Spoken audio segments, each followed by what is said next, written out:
జోహార్ వైఎస్ఆర్, జై జగన్.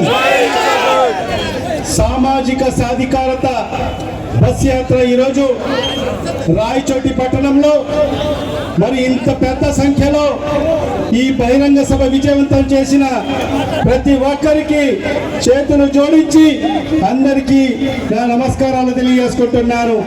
మరి ఈరోజు ఈ వేదిక పైన ఉన్న శాసనసభ్యులకు, శాసన మండలి సభ్యులకు, పార్లమెంట్ సభ్యులకు, మీ అందరి అభిమాన నాయకుడు ఈ నియోజకవర్గాన్ని అన్ని విధాలుగా అభివృద్ధి పదంలో నడిపిస్తూ మీకు ఎన్నికల ముందు ఏదైతే హామీలు ఇచ్చాడో మరి ఆ హామీలన్నీ కూడా నెరవేర్చుకుంటూ ముందుకు వెళ్తున్న శాసనసభ్యులు పెద్దలు గడికోట శ్రీకాంత్ రెడ్డి గారికి, మరి చేసిన నియోజకవర్గ నలుమూల నుంచి వచ్చిన మరి వైఎస్ఆర్ కాంగ్రెస్ పార్టీ నాయకులకు, నాయకురాళ్లకు మరి అందరికి కూడా పేరు పేరున నా హృదయపూర్వక ధన్యవాదాలు తెలియజేసుకుంటున్నాను. సోదరులారా, మరి సామాజిక సాధికారత అంటే మనం అందరం కూడా చూసాం.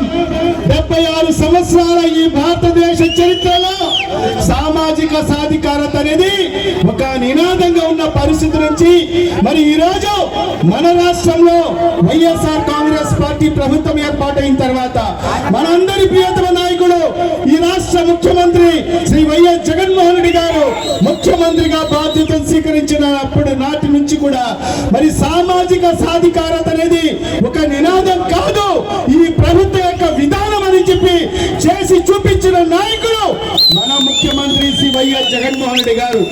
దానికి నిదర్శనం మరి ఈ రోజు వేదిక చూడండి. బీసీ, ఎస్సీ, ఎస్టీ, మైనార్టీలకు సంబంధించిన అనేక మంది నాయకులు మరి ఈ రోజు మీతో మాట్లాడే అవకాశం కల్పించిన నాయకుడు ఎవరు? మన నాయకుడు జగన్మోహన్ రెడ్డి గారు. మరి వీళ్ళందరికీ కూడా ఈరోజు రాష్ట్రంలో 80% పైబడి ఉన్న బీసీ, ఎస్సీ, ఎస్టీ, మైనార్టీలకు అనేక ప్రభుత్వాలు మరి కేవలం వీళ్ళందరినీ ఒక ఓటు బ్యాంకుగా మాత్రమే వినియోగించుకునే పరిస్థితులు, కేవలం వీళ్ళందరినీ కూడా పాలించేవారుగా చూసేవాళ్ళు.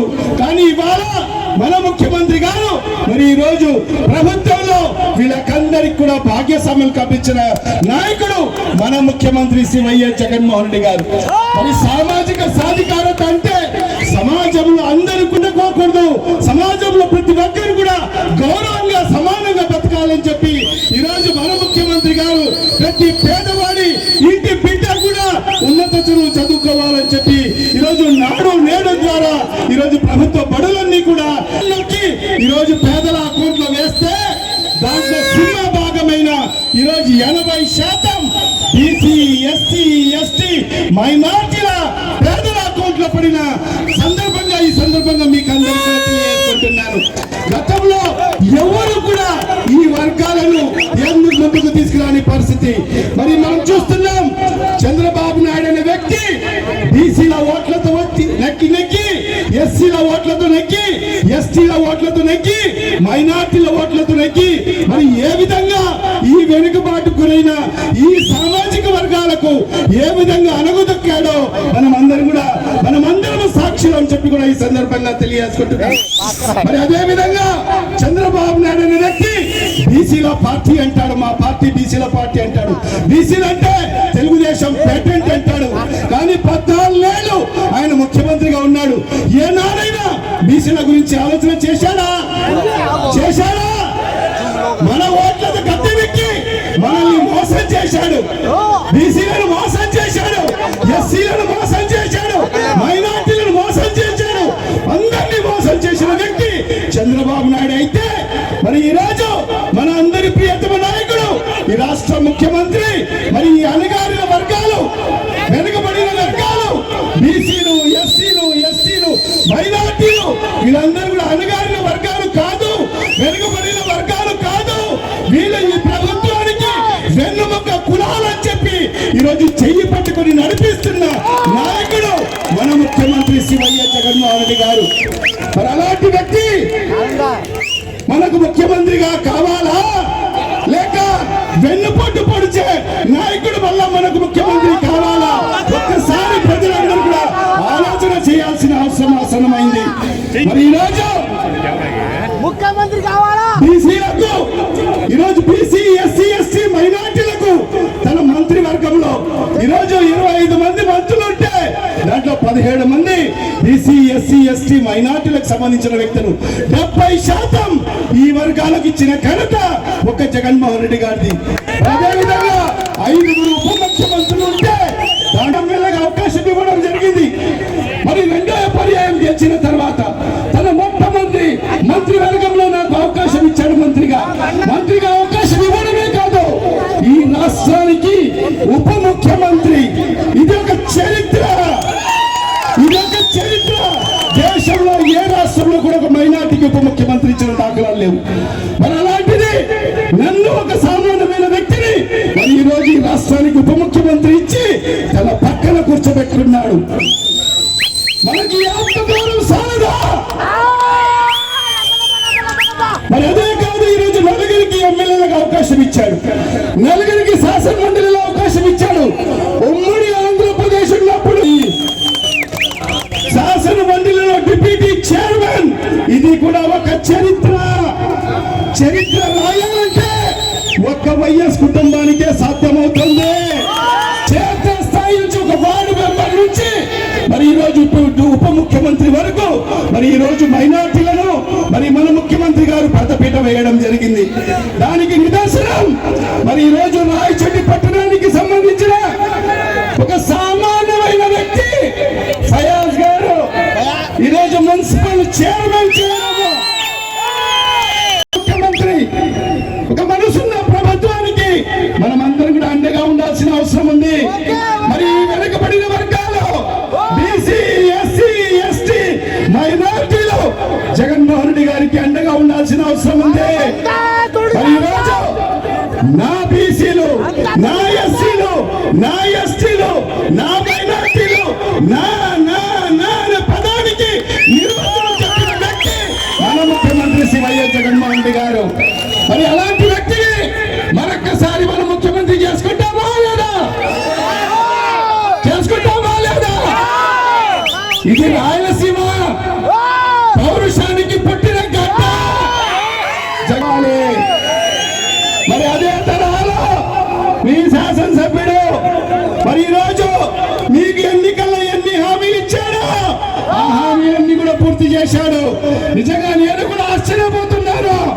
గత 5 ఏళ్ల ముందు రాయచోటి పట్టణానికి వచ్చినప్పుడు ఆనాడు రాయచోటి ఏ విధంగా ఉన్నింది, నేడు రాయచోటి ఎంత అభివృద్ధి జరిగిందా? శ్రీకాంత్ రెడ్డి గారు మరొకసారి ఈ శాసనసభ్యుడిగా గెలవాల్సిన అవసరం ఎంతైనా ఉంది. మరి ఈ సందర్భంగా మా నాయకుడు చెప్తుంటారు, మా ముఖ్యమంత్రి గారు చెప్తుంటారు, నేను ఏ రాజకీయ పార్టీని నమ్ముకోలేదు, నేను ఏ పచ్చ ఛానల్ నమ్ముకోలేదు, నేను నమ్ముకుంది పైనున్న దేవుణ్ణి, తర్వాత ఈ రాష్ట్రం నుండి 5 కోట్ల మంది ప్రజల్ని 14 ఏళ్ళు ముఖ్యమంత్రిగా పనిచేశాడు చంద్రబాబు నాయుడు. ఈ మాట చెప్పగలడా? నేను 14 ఏళ్ళు మీ కుటుంబాన్ని ఆదుకున్నాను, మీ గ్రామాన్ని అభివృద్ధి చేశాను, మీ నియోజకవర్గాన్ని అభివృద్ధి చేశాను, మరొక్కసారి నన్ను గెలిపించమని చెప్పే తమ్మ ధైర్యం చంద్రబాబు నాయుడుకి ఉందా? లేదు. ఈరోజు ముసలి కన్నీళ్లు కారుస్తున్నాడు. ఏం చెప్తున్నాడు? నాకు ఒక ఆఖరి అవకాశం ఇవ్వండి, నాకు 75 ఏళ్ళు అయిపోయాయి, నాకు ఇచ్చమని ముసలి కన్నీళ్లు కారుస్తున్నాడు. మనం నమ్ముతామా ఇలాంటి ముసలి కన్నీళ్లు కార్చే వాళ్ళని? మనం ఎవరిని నమ్ముతాము? మన కష్టంగా ఒక్క మాట చెప్తాను, ఈరోజు అన్ని రాజకీయ పార్టీలు ఏకమై రేపు 2024లో ఎన్నికల బరిలో దిగబోతున్నాయి. కానీ మా నాయకుడు ఒంటరిగా వస్తాడు. ఎవరు వచ్చేది ఒంటరిగా? సింహం. ఎవరు సింహం? జగన్ సింహం. సింగల్ గానే వస్తుంది. ఒంటరిగా వచ్చేది 2024లో మరొక్కసారి ఆయనకు ముఖ్యమంత్రి చేసుకోవాల్సిన ఆవశ్యకత ఎంతైనా ఉందని చెప్పి ఈ సందర్భంగా మీకందరికి కూడా తెలియజేసుకుంటూ మా నాయకుడు యొక్క నినాదం why not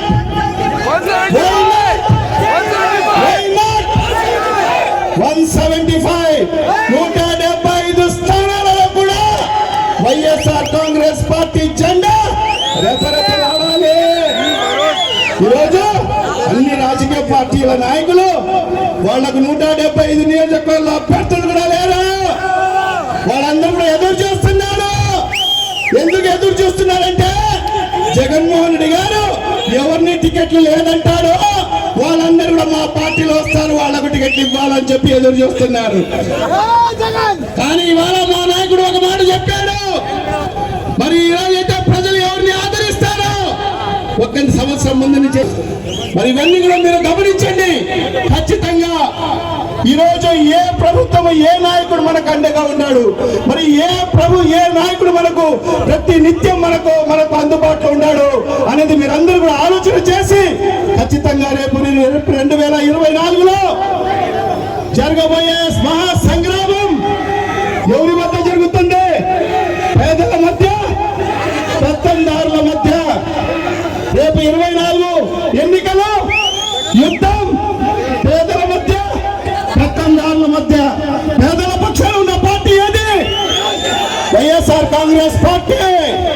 పెత్తందారుల Kommu కాస్తున్న party Telugu Desam, Janasena, అన్ని పార్టీలు, తోక పార్టీలన్నీ కూడా పెత్తందారులకు కొమ్ము కాస్తున్నారు. మీరు అందరూ కూడా పేదల పక్షాన ఉండే పార్టీని మీరు ఎన్నుకుంటారా? లేకపోతే మరొకసారి పెత్తందారులు వచ్చి మన